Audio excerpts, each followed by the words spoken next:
Okay. So the last one is self-efficacy, the last attribute, which is really learning about what you're good at, knowing you have the ability to do something. And, leaders have the ability to instill self-efficacy in others, but we also have to be self-efficacious. We need to be willing to take on things that we don't know how we're going to solve the problems, but we have a belief in ourselves that we can execute on it. And that's the last of the attributes around self-awareness. But our ability to be truly self-efficacious and have the confidence to take on new tasks is really driven by our awareness of who we are. If we know what we're good at, we can make the leaps to say, okay, I know I've never done this before, but I'm going to try it. And it's one of those. When you look at people like Michael Jordan, they say that his willingness to try to be a baseball player was driven by the fact that he was such a good athlete. And he failed at it, but he gave it his all. You look at somebody like Winston Churchill.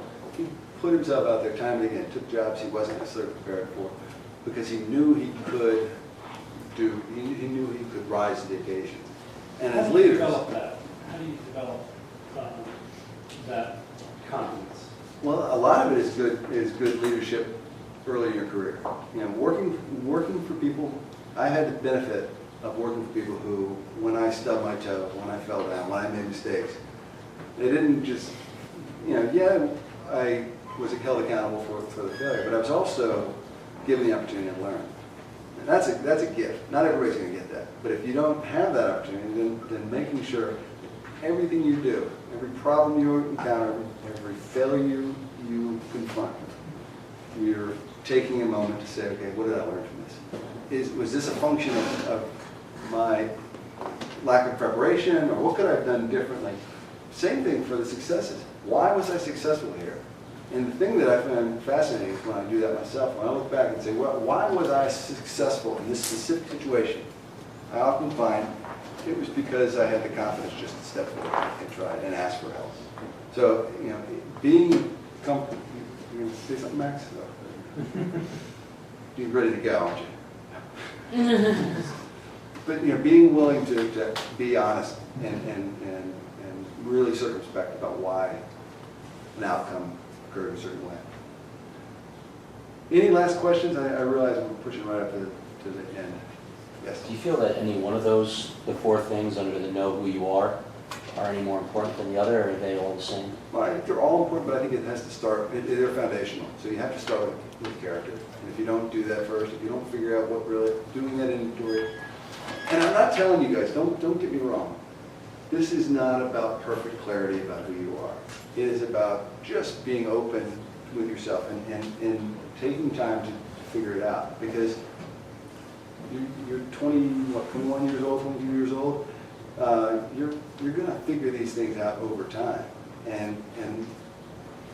but it's about getting that happen. So the character, I think, is so foundational. The other thing is, the last class asked me a question at the end: how do you apply all this stuff? There's 16 attributes. How do you remember all this? You don't. This is a framework that you can use to think about things after the fact, prepare for meetings, prepare for life, and think about how are you going to show up in a given set of circumstances. It's about, don't try and use this.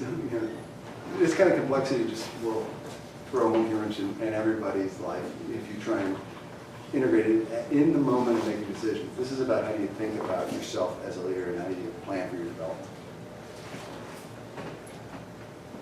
And there's an order to those four things. Yeah, there is.